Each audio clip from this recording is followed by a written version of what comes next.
Order the regularly scheduled meeting of the Haymarket Planning Commission for Monday, October 29th. Roll call, please. Laurie, Corral, Here. James, Here. Shannon, Here. Cottle. Here.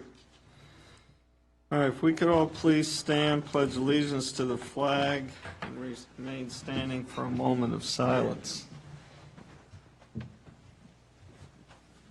I pledge allegiance to the flag of the United States of America and to the republic for which it stands, one nation, under God, indivisible, with liberty and justice for all.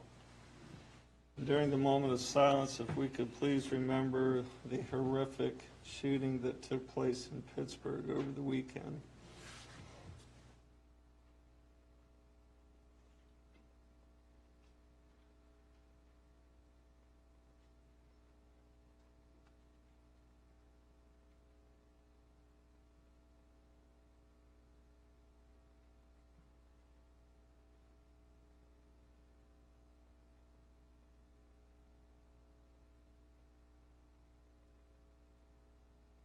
All right, thank you. You may be seated. All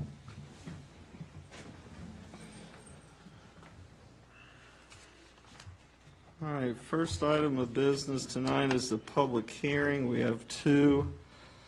First one is zoning text amendment number 2018-001, zoning text amendment for crematory and funeral home definitions.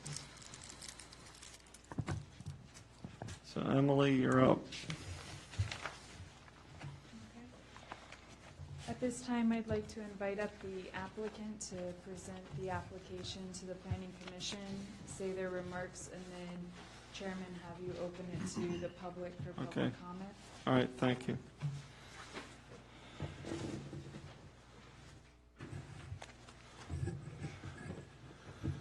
Good evening, Mr. Chairman, members of the Commission. I'm Gifford Hampshire. I'm with the law firm of Blankenship and Keith, and I represent the applicant, Turch Montclair Funeral Home and Crematory. We're here tonight on zoning text amendment. The Commission should understand we have not yet filed a specific application. The matter before you is a town-wide text amendment that would clarify, in our opinion, the zoning ordinance to allow a crematory or a crematorium as part of a funeral home use. Just as a little bit of background, Mr. Turch and Turch Montcastle Funeral Home purchased the property that you all know of as the BB&T Bank Building. We thought that the funeral home use would include a crematory, but on asking the zoning administrator, Ms. Lockhart, for an opinion, we found out that interestingly, the town ordinance does not have a use of crematory, doesn't have a definition of the term crematory or crematorium. And so that is what we're about tonight, to add a definition of crematorium to make the town zoning ordinance consistent with that of Prince William County and the city of Manassas, which both have definitions. And in fact, the definition that we urge the town to consider is precisely and verbatim the definition that Prince William County has of crematorium. The reason from a business point of view for our application will be forthcoming in the future, is that cremation and crematories, but certainly cremation, is becoming an ever more popular and necessary component of funeral home services. With the aging population, with diminishing land for graves, and the lesser cost, cremation is becoming a necessary service, a service of public convenience here in the town and also the surrounding jurisdictions. And so this zoning text amendment would allow that to be done. And the way we have structured it, unlike in the city of Manassas, for example, where you could theoretically have a crematory or as a separate use within an industrial zone, the use here in the town that we urge would allow a crematory only as part of a funeral home. So you wouldn't have a separate freestanding crematory facility. But again, we think the zoning text amendment is necessary to allow the town to compete with the surrounding jurisdictions, to allow this important public service You have across the street, the big street, that is I-66, you have a hospital, which unfortunately produces deceased people from time to time. And you also have an aging population and a lot of age-restricted communities and also retirement communities here in the jurisdiction and the surrounding jurisdictions. So for that reason, we urge you to consider recommending to the Town Council that to adopt this zoning text amendment to allow crematories as part of the funeral home use.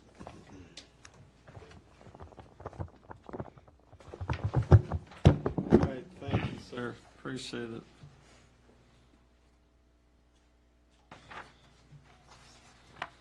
All right, this time, if any citizen would like to speak to this zoning text amendment for the crematorium funeral home, please come up to the podium, state your name and address. We would love to hear your comments.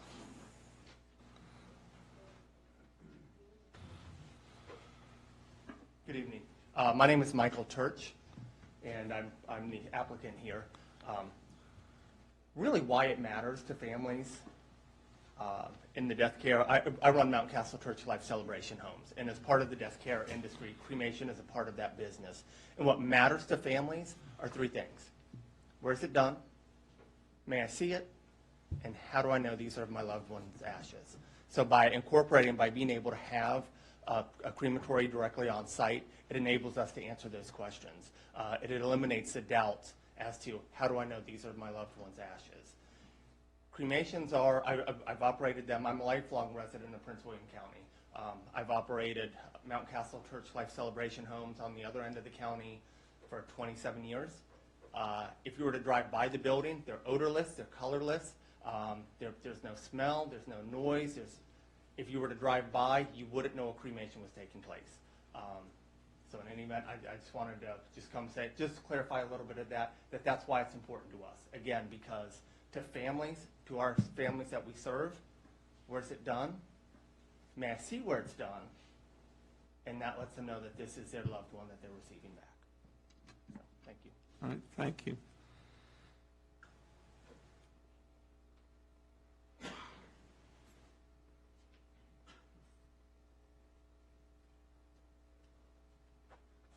Good evening, Commissioners. Marchant Schneider, 14811 Rising Sun Lane, Haymarket.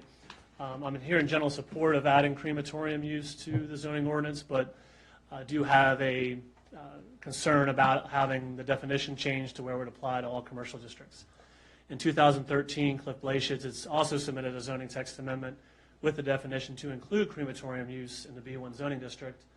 And the discussion at the time had to do with the fact that the B1 zoning district has probably the largest amount of proximate high-density residential uses anywhere else in the town. And if I could, I'd like to pass out a zoning map, and specifically my residence, if that's okay. Fine. Pass it up. So.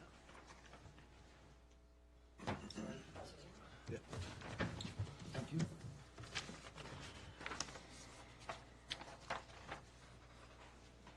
Do you have any more copies or? Unfortunately, no, my printer at home was going berserk. So I think the general consensus, at least in my mind, funeral homes have a multiplier effect. You know, they support local businesses, restaurants, flower shops, and the like. But given the limited size of the town, the limited size of the parcels, the road network, it would really seem, or I would ask the commission to instead encourage looking at adding crematoriums as accessory use to the B2 and the I1 zoning district on the west end of town. These have better site access, not as approximate to residential uses, have more space with which to work. And again, with these multiple services in one facility, just simply having enough room to accommodate all of it. On the map that I showed you, my lot is in red or in red outline. By the ordinance today, a crematorium would be allowed within 25 feet of my backyard. So me sitting on my deck with my family would look directly into it. I appreciate the fact that these facilities are modernizing, but nonetheless, a reasonable person would not want to consider incineration of human remains within 25 feet of their residence. So again, recommending the commission instead look at alternating or adding accessory use to B1 or B2 and I1 excluded from B1, and also add performance standards. Today I kind of did a general zoning search. It seems like crematoriums They're not solid waste. They're not under EPA regulation or different EPA regulation. There seems to be a lot of debate between jurisdictions and how they're regulated. Questions about burning mercury. Also, a lot of different ordinances look at different distances. I saw anywhere from 50 feet to a minimum 500 feet locating crematoriums, even accessory crematoriums, from nearby residential, school, and child care uses. So, again, in support of the concept, would ask the commission to look at alternative means with which to address it and add performance standards so it's clear when they submit a special use permit that the performance standards are clear. Thank you. Thank you, sir.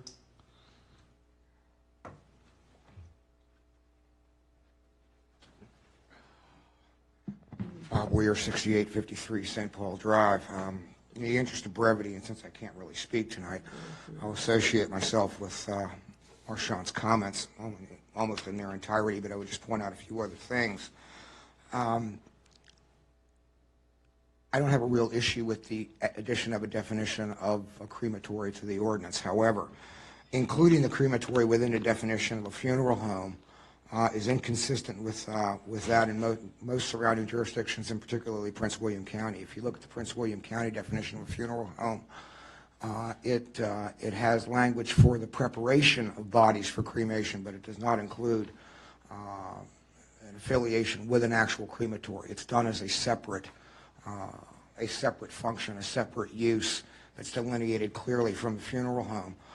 Similarly, when you go into the zoning text the zoning text for the county, you have to have there's a separate reference to the crematory as an SUP. It's always an SUP as an accessory. It's a standalone accessory to the funeral home, so that you're not granting a funeral home an SUP and then getting a crematory necessarily without any further review or without even mentioning it. So I would look to adjust that language with regard to the definition of the funeral home, and I would pick which districts you want to have it and delineate which districts you're going to allow it to have with an SUP, because you don't currently have this in this text. So you've got a definition with no place that you can use it. Similarly, as Marchand's already mentioned, there don't seem to be any performance standards or restrictions on things like proximity to residential lots. The issue of a crematory has come up in recent years. In fact, goes back almost 10 years to the first time it came by here. And in each incidence, the residents have been opposed to it. One of the things that you have to consider is that unlike Prince William County and the city of Manassas, those jurisdictions have a significantly larger geographic footprint than we have. The town, by its very nature and by its very size, would ensure that a crematory would be within some distance of a residential unit simply by default. The question is what's an acceptable distance and what's not. And I think that's something else that needs to be addressed, because if you're familiar with where the county and the city have gone in recent years, they've gone to great lengths to ensure that they're not by residential units. And the last thing I would note, it's simply a procedural one, is that in my reading of the notice, it's defective. And you guys might want to consider that, because you've got a reference to come back to the town website to review the particulars for the zoning text amendment. But the zoning text amendment was not on the website until last Thursday, when the agenda packet for this meeting came out. There's no standalone text. There's just nothing there. And unless I'm mistaken, I looked pretty hard for it. And it should have been there 2 weeks ago. So I would just take that into account. You might want to defer it and republicize it. Thank you. All right, thank you, sir. Someone else. Gentleman, Brett Fry, own a business which happens to be a stone's throw from this location. I'm not a technical person. I'm not going to come with zoning references. Here's what I'm going to say. From my building, and I presume the deck aforementioned, you can also see 4 properties that are dilapidated, 4 properties that are nothing is happening to them. And as a business owner in this town, I want to see some progress. I want to see movement forward. And I worry that if we're pushing progress out of town, that's exactly what we're doing. So that's all. I'm coming from a sense of someone who is in this town and has bought into this town and would like to see movement forward. That building has been vacant for quite some time, and a lot of uses have passed up the opportunity to put something there. I do not feel that my business would be negatively affected by a business such as this, the crematorium right there. And I just felt that it was needed to be said. And I appreciate that a hard decision that you guys really do have to do. And we'll support you, but I think that should be known. Thank you. All right, thank you, sir. All right, someone else.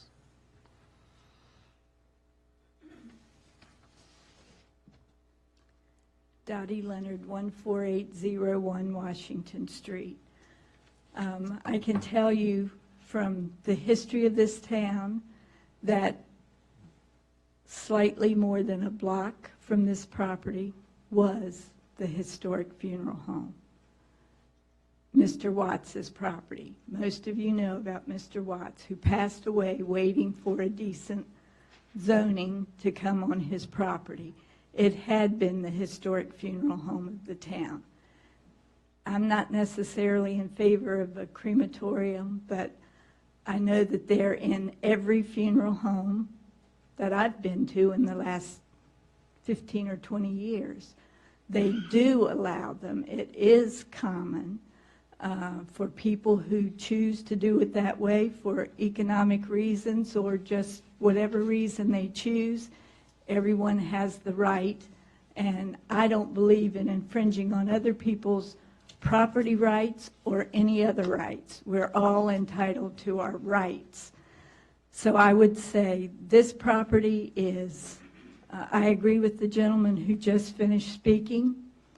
We can let everything get stagnant and dilapidated and rot down, or we can be reasonable and sensible and either allow properties to be torn down so that they can be fixed up with something new, so that we can, I don't mean fix them, the ones that you tear down, but allow properties to be torn down so that something decent can be built back in the spot.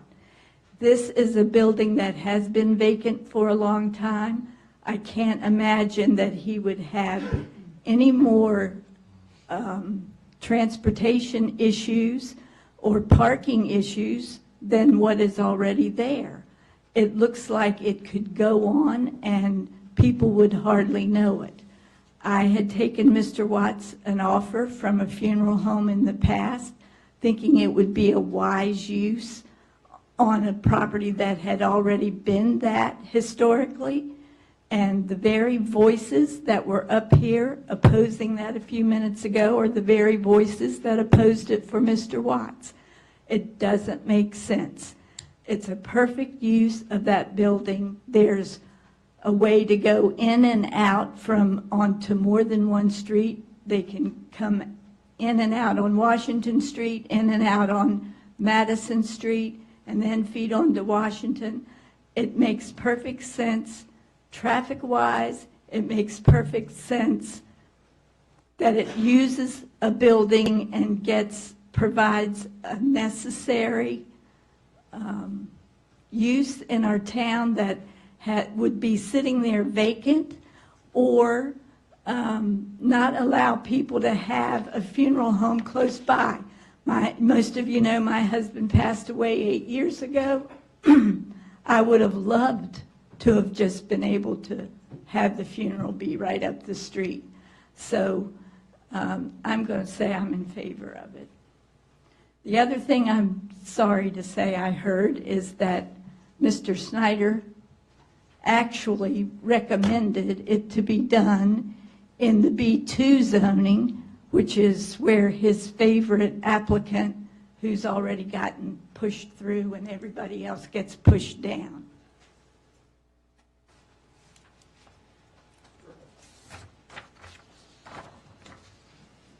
All right, thank you, ma'am. Hi, I'm a resident of Haymarket. I've lived here for almost 20 years. Your name, ma'am? My name is Pepper Duckett, and I live on Madison Court. And I just want to say that I'm in favor for Michael. I don't have any issues with it, and I agree with what the lady said. Thank you. Thank you. All right, just a minute, sir. Any other citizen like to speak? All right, sir. I'd just like to make some comments in response to what Mr. Weir and Mr. Snyder said. With respect to Prince William County, it is true that a crematory is a separate use, but if you look at the Prince William County ordinance, the ordinance specifically says that a crematory must be secondary to a mortuary, a funeral home, or a hospital. So while it's defined separately from funeral home, it does specifically require it be secondary to a funeral home, just as we are proposing here today. We think that our solution is a better solution because it specifically includes it within the definition and does not expand it to hospitals and mortuaries, but simply restricts it to funeral homes.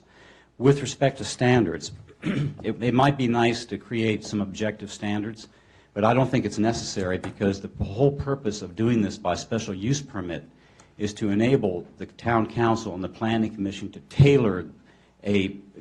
tailor conditions specific to a site to mitigate the impacts of a particular use given the unique situation or the unique circumstances of an area. And therefore, going by special use permit with individual conditions is a much better solution for a small town than objective standards, which would be very difficult to come up with in every case. And this application and this zoning text amendment should not be held up for months or maybe even years while the town comes up with such objective standards, especially when they're not really necessary. With respect to Mr. Weir's statement about where they might be allowed, specifically, our solution, we think, is a good one because it piggybacks, precisely because it does piggyback off the definition of funeral home.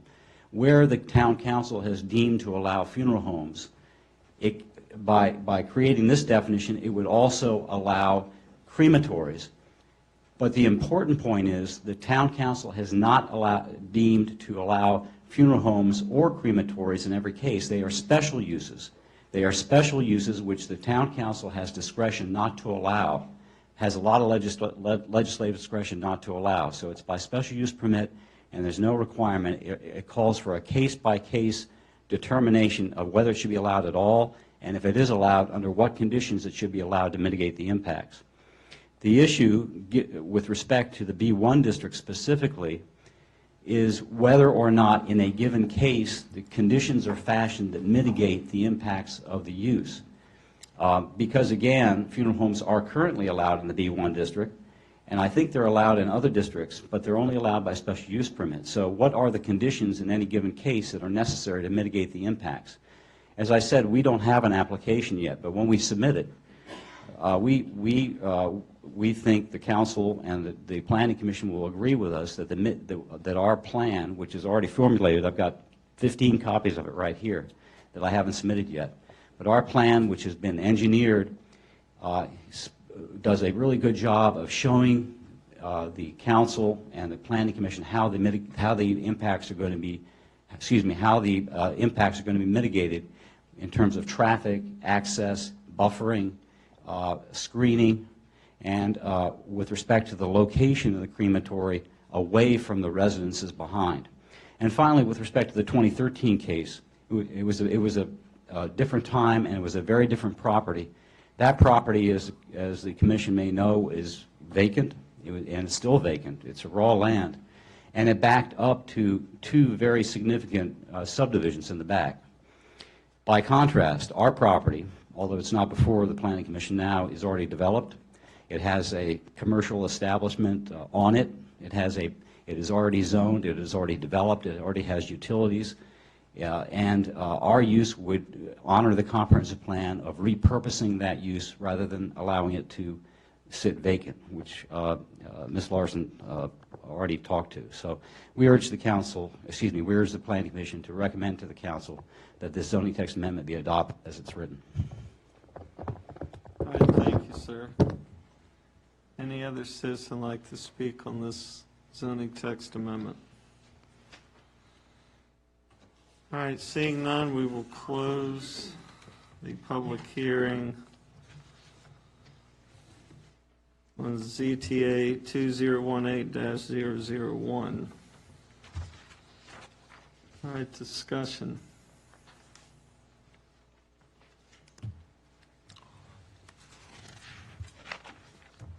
I've done some research as well for some of the local funeral homes and everything. I don't have issues with it as written. Neither do I.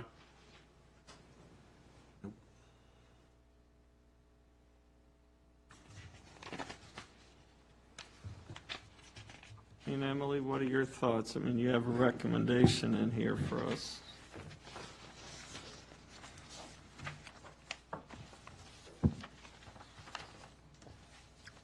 If you look at page 7, I don't know if everyone's already there.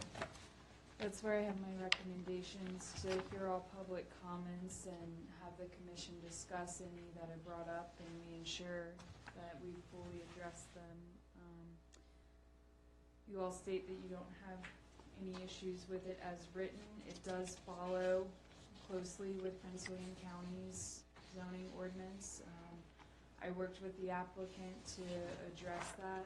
So they have proposed the crematory definition as it reads on page 6. And then they've inserted it into the existing funeral home definition that we have.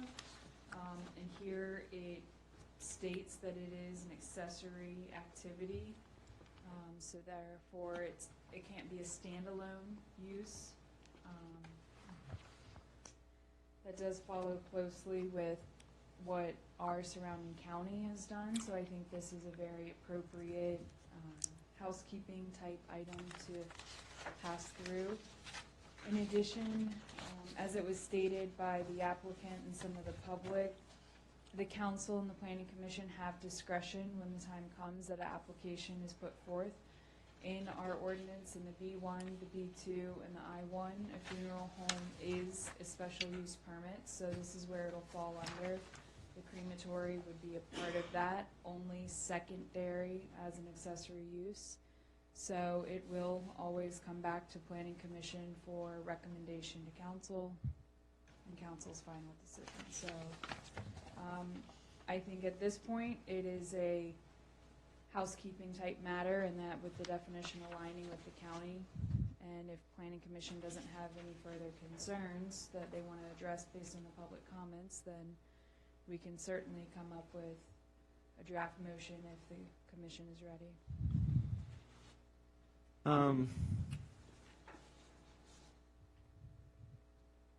The only thing in listening to public comments, and obviously it's an SUP, it's on an individual basis, but what would be, I mean, this particular property, I don't see an issue with it simply because of its location. But let's say in the future, would it be wise to establish some setbacks from residential properties in the language to tighten it up a little bit? It certainly can be done to add performance standards, much like in our zoning ordinance, we have use and design standards further back in the section. So that could be added as an amendment to the zoning ordinance as well. It would also be up to the planning commission's discretion and council that at the time the SUP is submitted, that those performance standards are also added to the application, and it's kind of a case-by-case basis depending on what property it were to be located on. So as you stated, this property is developed, the utilities are in, it is surrounded by B1 uses except for one property kind of diagonal across the street on Madison, if you look at the map that Marchant handed out. So here, this would be, in my opinion, this would be an appropriate application to apply performance standards at the time of an SUP. In reference to the open raw land, you may choose that performance standards up front in the ordinance is a better route. It can go either way because it can be done at the SUP application process. Right. I I guess my only thought in saying that, one of the things that continually seems to be a problem is some of our ordinances and zoning is so open-ended. People invest lots of money, and then they come in after the fact requesting certain things that they seem to be ahead of us at times, is I guess what I'm saying. I would agree. So I'm not so sure. Sir, if you could just come back, I do have one question for you. What is the timeline that you think your client, your applicant, would be making for this SUP? I have the application ready to hand to Emily tonight, so we're ready to apply. So we would hope that the planning commission would hear it in a month, Okay. whenever the next available meeting is. All right, thank you.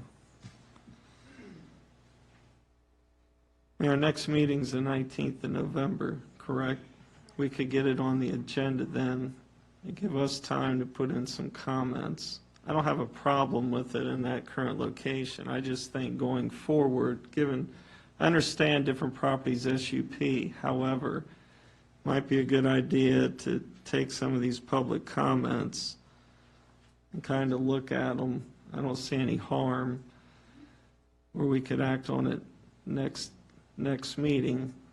Do you want me to look at the local surrounding jurisdictions for performance standards and send out any of those to the commission so you guys can review them and see if that's what you want to apply for this? I think it'd be helpful, and also think it'd be helpful to broaden the scope from Prince William County to smaller towns like ourselves, like Middleburg, towns of that such.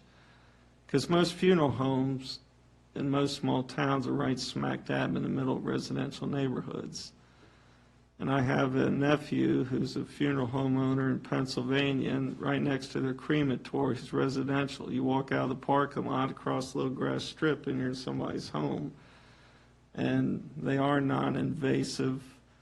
You wouldn't even know what was going on.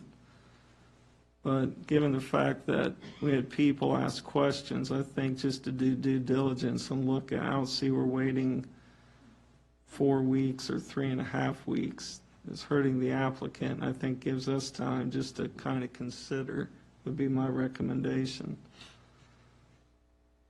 I would agree. I have no problems with it. I don't like leaving it open-ended. I'd be curious to see what the setbacks are here. But I agree with you, Mr. Chairman. Yeah, I just, if I was a homeowner and there's a chunk of property next to me, hey, kids, well, I won't say what I was going to say, but you know what I was going to say. So how about we take it up and we make a decision next time, look at some of these local jurisdictions. I mean, to me, on the onset, it makes perfect sense. And I agree with the one gentleman that spoke. We've got a lot of stuff in the middle of town that needs to be addressed. The last thing we need is another building sitting there for 5 years while it falls apart. And we could bring a business in. And from a practical point, about the only funeral homes are in Manassas that way. So we have a whole another community over here. So without any objections, let's put on the next one. Let's look at some setbacks and move forward. Agree. Do we agree with that? Yep. All right, can you come up with that? And Yes. you have about 2 weeks to get it for the packet before we reconvene.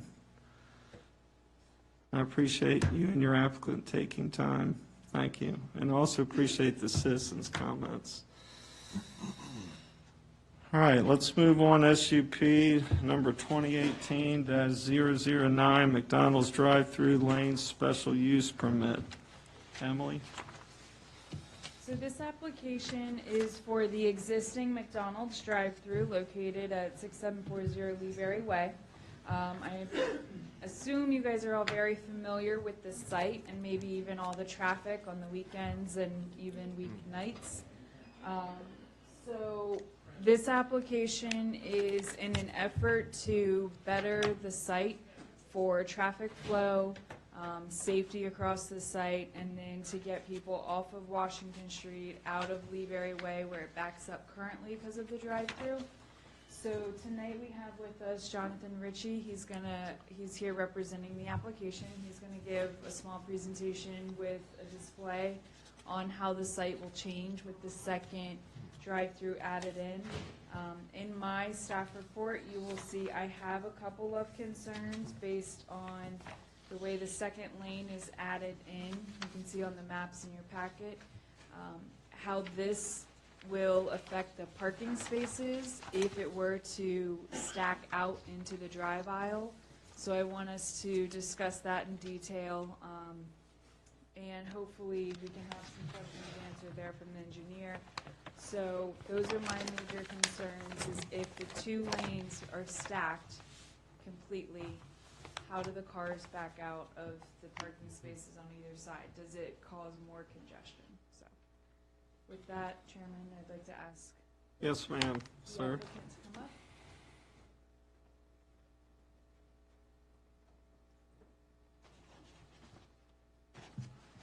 All right, good evening, members of the commission. I'm Jonathan Ritchie with Bowler Engineering. I'm here on behalf of McDonald's USA in support of the special use application for a drive-through and specifically alterations. As Emily mentioned, the intention of our site plan improvements, proposed improvements, is to actually improve the circulation and the stacking that's out there today. It's my understanding that during busy times that it can get quite backed up. So what we're proposing from a site standpoint is to effectively take one order point in drive-through lane and turn it into two order points in drive-through lane. So what we're effectively doing is doubling the stacking for the drive-through for the building, for the McDonald's. So if you like, I can kind of explain a little bit here on the poster board, or if you guys have questions, I'm here to help. So, and I can talk to Emily's question too if you guys want to get there right now. So, Right, I think it's a valid concern because the lane of traffic, 12 feet wide, correct? So, it's a roadway width, 12 feet. right, so my point is, if you look at this parking lot was constructed for one drive-through with the angled parking. So I'm curious to see, and I appreciate you all wanting to increase traffic flow, but I'm curious to see your rationale, how you could put another drive-through lane and increase the flow with getting cars out of angled parking. So I'll come and stand, but so. Can you bring that a little bit closer up here? Yeah, because there's, Because it's a little hard to, Okay, I can stand up. if you want to come up, there's only 4 of us, and I'm not afraid, so. there's nothing to be afraid of, so. Okay. I don't know if that helps. And if you want to kind of, that's basically what we have here. right, And so that's, it's a little bit easier to see, Yeah. at least on my copy. Yeah, these are this in the back side. I'll let you guys tell me what you'd like to see. This one has an arrow, so it's not as clear. I like that one better. You like this one better? I like What the about other y'all? one better. but- Yeah, I think How this about one's you better. address them both? I don't know if I can. I have a 11 by 17 I can give you, but so basically to back to Emily's concern with the parking or the cars queuing into the drive aisle. Really, with this configuration, you can kind of see it with the aerial behind it, but most of the improvements push this way. So the existing distances that you had, except for maybe right here along this drive aisle, are going to remain intact. So to answer the question is the dual drive aisle actually pushes this way. Now we are reducing this from about I think 17 or 18 down to 15 here. So there is going to be potential concerns there, but the stacking should be back. This is, if anything, just a bypass lane. But the stacking, if anything, should be back here, which is still the same dimensions that exist today. It's about 19 feet, which is you know, that's about 2 lanes, not quite. I'm not going to sit here and tell you that's perfect, but we've run some car analysis to show if cars are sitting here that a car with the angle parking can back out and pull forward to keep with the one-way circulation. What they do now. What they do now. They back out there with it.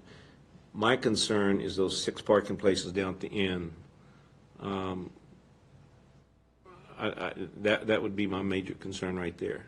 Anyone trying to back I out? was thinking about maybe, I don't know, all the parking restrictions and square footage, but if we eliminated those, what does that do to the regulation as far as How many square footage how many and they have to parking? have? Yes, sir. I'm not sure, but they could turn a couple of those into parallel parking there. Right. You know, may just take a couple, but there's what, 6 there right now? Is it these here? Yes. So those are 7, and then just keep in mind that that meets the requirement for, because that's 15 feet back there, which is adequate for angled parking. You're going to have an one way. island there? This is it going to be striping. That's just striping? So Yes. there's no physical barrier. The only physical barriers are in between here, and then just kind of keeping with the existing barriers over here and along here. So this is all striping, all the way to right there. Okay, what's the distance from the back of that parking? Let me see your pointer. Yeah. Yeah, that parking there, right there to your line. It's 15 feet, which should be sufficient for, I can't pull up the code, I know we're just doing one Prince William where the minimum from one way is 12. So that is adequate for angled parking. That's the standard, is 12 feet, yeah. So that would, okay. And it would be the same as the existing, correct, except for the fact that it's no longer a hard barrier, but rather a stripe? Because looking at the overlay, it looks like something already goes out almost. So I believe the existing hard barrier is right here, Okay. and it's still striped back It is, here. okay. It is reduced a little bit. I think it's at 17 or 18 feet, and it is being reduced to 15. But again, it's one way. It's angled parking. Now, if that was 90-degree parking, that most likely wouldn't meet the requirement. But since it's angled, that's sufficient. So we're hoping it obviously improves the situation. We're limited, obviously, with the space and what we can do. But the intention is to make the site more efficient, get people in, get people out is the idea. Even right now, when they're stacking, as you first pull in off of Leeberry Way there, I guess it is, those first 5, 6 parking spots on the right, These here? yeah, they can't always get out. They can't always get out, and that's because people are too far over. I don't know what the answer to that is, but I've sat there and had to wait till that line moved and people let me out. Well, how many cars will fit in that second lane? I guess the question is, how much relief are you actually accomplishing by putting a second lane in there? 6 cars, 8 cars? So per the code, the town's code, it's from the order point or menu board at 18-foot intervals back. Now, existing today would be 4 cars per the code. Now, we know that's from roughly here back.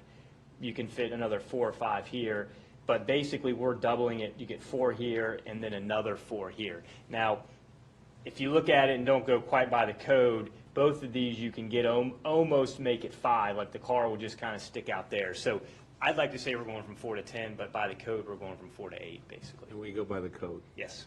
so. If you look at the very last page of your packet, you can see the faint outline of the cars. That might also help give you guys a visual as well. I'm definitely in favor of doing something with the stacking, because that's terrible there. But a lot of it's not just the parking lot, there's other issues too, which I won't talk about on the dais here, but, I mean, to me, on its face value, anything you can do to help alleviate, whether it's 2 cars or 4 cars, you're not increasing the footprint of the business, you're not increasing anything, all you're doing is reconfiguring. I mean, I don't see an issue. you're not taking parking, parking remains, You're just alleviating some of the stacking problem. And there are other that are obviously not part of the SUP, but there are, other aspects that are to beautify the site. They're going to seal coat it, put new striping, signage. We're actually going to try to get ADA access up to this sidewalk there. So there are other things that are improvements that are associated with this. What was that again about the ADA? So we're gonna try to get. I believe we came this way. It would be in the site plan if we get there. We're gonna try to provide ADA access to the existing sidewalk. Across from where?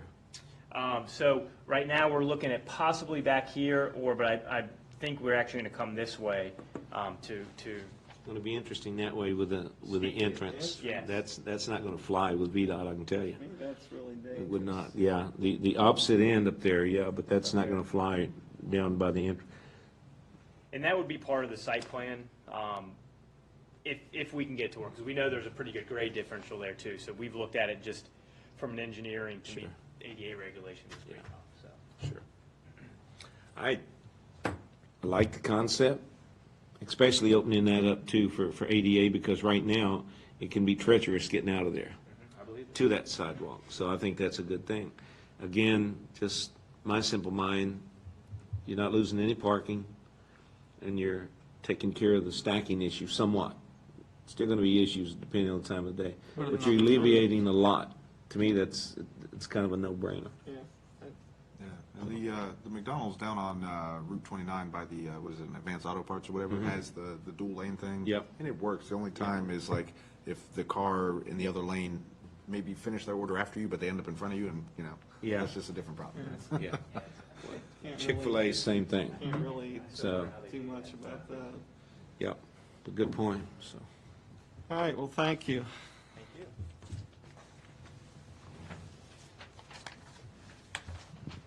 All right, any further discussion? All right, let's open it, I'm sorry, any further discussion before we hear? All right, any public comments on this? Again, please step to the podium, give us your name and address. We'd love to hear your comments.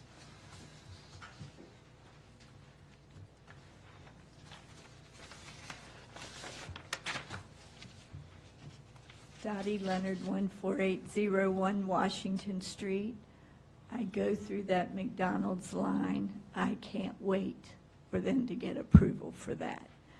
It seems to me that, because I have driven around, I don't know if you're as familiar with it as I am, but I've driven around that outer edge a few times when I thought the line was going too slow.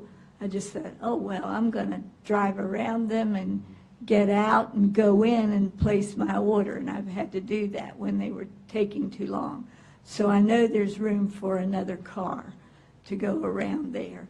And I've also pulled up there in the front where I've had to wait for them to bring an order out. And you can sit there and they'll bring your order out and you can place orders out there. I wish it had been there all along. I'm just wondering, since Mr. Steve, I'll call you by your first name because I love you and I always look forward to that smile. I wonder how you're thinking about the 3 fast foods with drive-throughs, and even Mr. Snyder suggesting sending a funeral home up there. Can you imagine that corner then? But I think it should be, they should get their approval. However you have to do it to make it work. We need it. We need the McDonald's to be able to flow, because it doesn't always flow when old ladies with Parkinson's have to get out of their car. Thank you, Donnie. Thank you, ma'am. Maybe they need some advanced training to, maybe it's a delivery issue. Never know. One thing I wanted to add is, I think with the traffic situation, it's potentially pushing, customers to Chick-fil-A, which has the dual lanes. So it's potentially hurting their business, which, we don't want to do. One concern I do have, though, is I agree. I drive a full-size truck, and I've been able to, while there's a line there, drive through. But I think maybe there needs to be some kind of mechanism, at least during peak times, to discourage the formation of 2 lanes, right? People backing up or filling up that extra space just to get in that second lane. That's the Good only point. concern. That may be some, Tony, that's a great thought, because if they do, then nobody can back out. But that may be something that has to be striped. Or maybe just put You know- lanes out during peak hours or something. I don't know. Well, yeah, I think if it's even striped, that people understand when they pull in, they stay to the left of that stripe and everything, because that's an excellent point, because people will Try and go around. go around. Yep. They don't have the room to put islands in there to stop that. So that's an excellent point. I think that's something, sir, that y'all need to, if you would, take back. That's excellent point. Excellent. I mean, Steve, is there, sometimes you go to like parking garages or other places and you see compact cars only signage. What, in your expert opinion with VDOT, what do you think about maybe some of those Maybe on that far end. compact I cars think, only? yeah, on that far end, those 7 spots, something like that. Now, whether there people adhere to those, I might be guilty of not adhering to that at time to time, but I have small Subarus, so I'm okay now. I couldn't drive Dottie's van and put it in, well, I could, but that wouldn't be good. But that may be a consideration, Mr. Chairman, that those 7 spots on the end be compact only. That may make a difference. Because a lot of people, what they've been doing lately is they've been going over and parking in the parking lot down by Fresh Foods or the Subway, in those areas. Yeah, I'm not too worried about those parking spots there at the end. I don't see it being an issue, right? Just, I've parked there before and. On the second turn lane? Yep. On the curve up there? Right up there? Yeah. Yeah, so I've parked there before, my truck's pretty long. Yeah. Never been No even problems? close to being an issue. Yeah. Okay. All right, well, it sounds like we've come to consensus. So do you have a draft motion here, unless I'm not seeing it? I do not have one drafted up yet. I can certainly draft one for you if you want to take a 5-minute recess, or I can Let's take a read. 5-minute recess Okay. and take care of this, unless Yep. there's any objections, and then we can tackle the other one next time.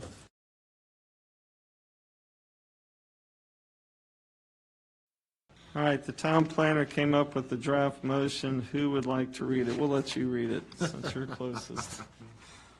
All right, I move the planning commission to refer SUP 2018-009 for the McDonald's second drive-through to the town council with a recommendation of approval.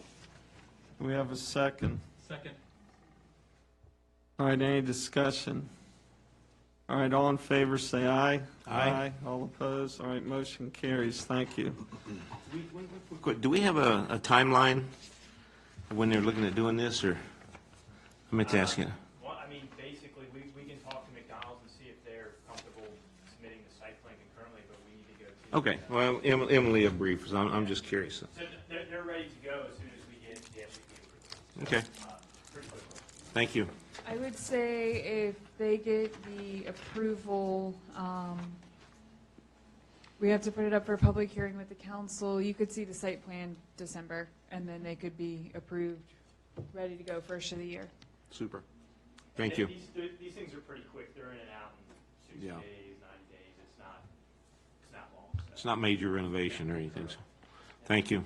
All right, thank you. All right, next thing on the agenda is item 4, minutes approval. If we could look at those.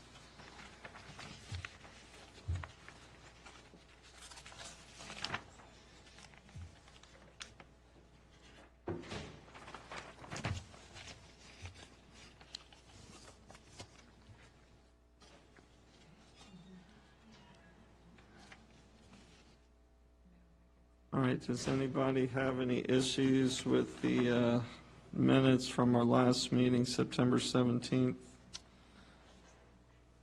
Any discussion? Do I have a motion? Was it the 17th or the 4th? I think it was the 17th, wasn't it? Tuesday, September 4th, wasn't All right, it? let me double check. That's Because it what I says got. here Monday the 17th. Let me look at my planner. I could be wrong. I'm just looking at the minutes here. I had Tuesday, September 4th. I have it the 17th.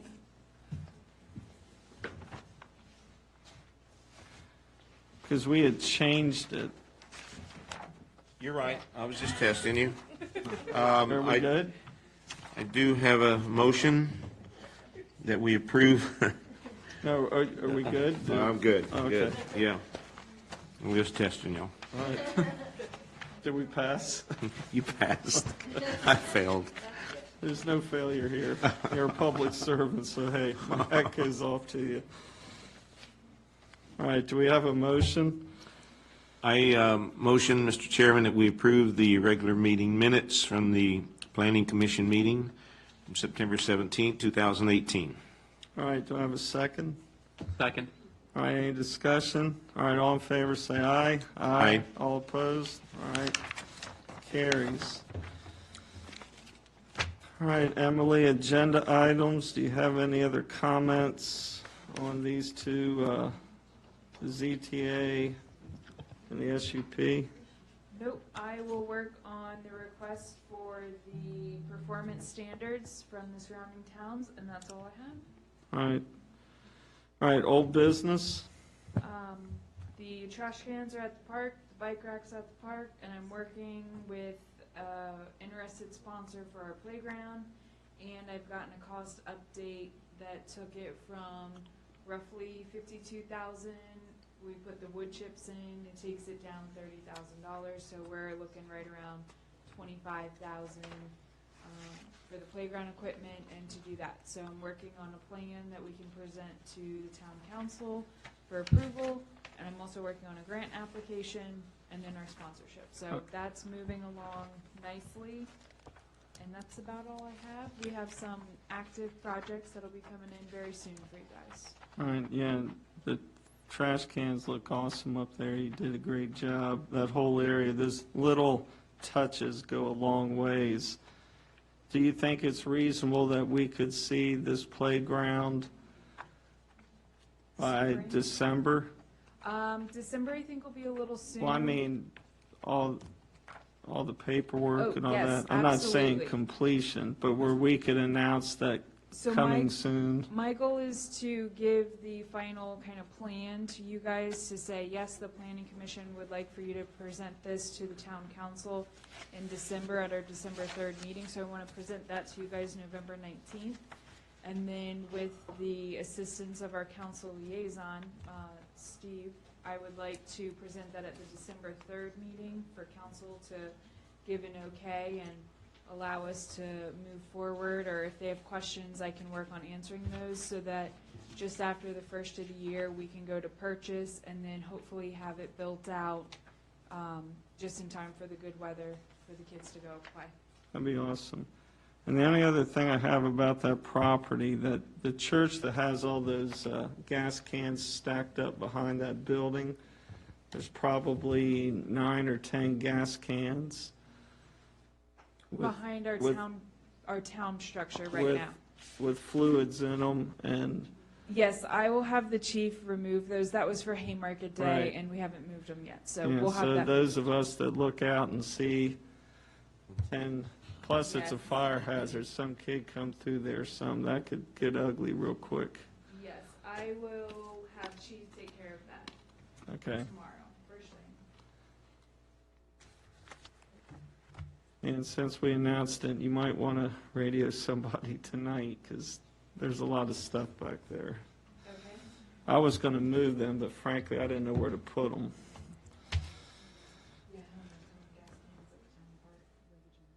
Yeah, there's probably about 10 of them.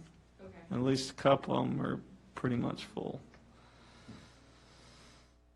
All right, sir, anything on the town council update? Yes, sir. A couple things. We voted on the ordinance for the Mills tax-free weekend, passed the bond release for Alexandra's Keep, Haymarket Historic Foundation funding, and then the council voted to override the mayor's veto on the SUPs, I believe it was 2 of the SUPs for Crossroads. It was a fairly short meeting, good meeting. That was pretty much it. Okay. All right, ARB update, sir? Yeah, we had the one major demolition for the 14801 Washington Street. That was tabled at our August 15th meeting. And we asked for more information from the applicant. And then there was also the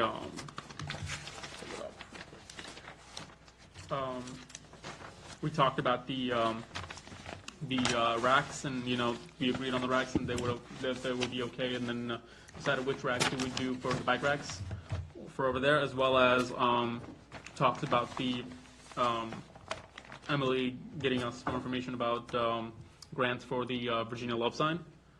I think that was about it for that meeting, and then I had another meeting with the ARB before we had this meeting, and that was we talked about the demolition again, as the applicant had put the same application without any changes or any other extra information that we'd asked for. So that was denied. Excuse me, which building are we talking The about? 14801 Washington Street. Right, but can you be more specific? I don't remember all the numbers. That would be Dottie's house. Miss Leonard's Yes, Miss residence. Leonard, yep. Okay. And then outside of that, there was the Crossroads Village. They came in with samples for what they would use for their buildings, and showed the ARB, which to make sure that the ARB was okay with it, as it was part of it was in accordance with our guidelines as well. So that was the gist of it all, I believe. All right, and the one building right across the street that's boarded up, what's the status on that building? I don't think we've gotten anything on that one yet. The one that's boarded up, I've had several citizens ask me what's going on with the building that's all boarded up across the street. So I'm expecting applications for demolition permits for every structure across the street except for the museum property, which of course is our building. So that should be coming in any day now, and so that'll be processed through the Architectural Review Board. And then I have an interested applicant working through a feasibility study, but no official plans have been submitted. All right, so what do you, and again, I'm not going to hold you to it, but what's your proposed timeline to demo that little square? So I'm expecting the applications, I guess we're here at the end of the month, hopefully to go before the Architectural Review Board in December, and then have approval shortly after. So just after the new year, I'm hoping to have some actual movement on the property, whether it be structures coming down, or we continue to work through our blight ordinance. So they've been issued a letter, and that's what they're currently working off of right now, is that timeline. And based on the decisions with the demolition permits, council will address it from there. Right. If we need to act further on the blight ordinance. Right, yeah, because It's it's kind of time. captain obvious. Yep. There comes a time when something has to happen. It's been there for an awfully long time. We're getting there. We're trying. We really are. And I think it's progress just getting those few business tenants that were in this front building out, and that building is now shored up and safer to the public. You can't just walk in it, and animals can't go in and out. So I think we're certainly working there, and there are interested applicants who are meeting with me and the business manager to discuss ideas and plans, and even requesting to potentially meet with the commission and ARB soon for work sessions to talk it all out. So Okay. it's all falling into place. That, two points. If it is approved, are they ready to demo soon? I mean, are they ready to go to town on that? Yes. Then, it's incumbent upon the ARB, Planning Commission, and the town council to move quickly on this then. So whatever those three committees can get well ahead of time, so that when it comes time for the meeting, We don't have to postpone that it. that would be great. So, whatever, and you're working your tail off, and I appreciate that. But whatever you can get to the ARB, because they're the next ones to look at it. Yes. So as So- soon as they get something in, we'll get it out, and I'll certainly keep you guys posted. Hopefully I'll have another update at our November 19th meeting, and I just ask that maybe we can offer to the applicant when they're ready, that we can hold a work session for them and be as much help as we can so that they can work everything out. Questions, concerns can be shared in the informal work session, and then we can work them through the process. Yeah, because I think the citizens, business owners, that would be a huge improvement to our town, because it really just devalues all the properties right around them. Not to mention it's a safety hazard. Agree. All right, well, thank you for that. Anything else before we adjourn? Really appreciate you guys serving. I know it takes time away from your families and leaving work early. Your spouse is sitting out there, you had time from your better half, so I know you guys don't get thanked enough, but I really do appreciate your service, and you're one of the few folks that really give up of themselves to come in and help advance the town, and the staff that stays late after a long day, so just think it's a good thing every now and then to thank people for their efforts. So with that, do I have a motion to adjourn? I will motion to adjourn our meeting. Do we have a second? Second. And I'm sure there's no discussion. All in favor, say aye. Aye. All opposed? All right, good night.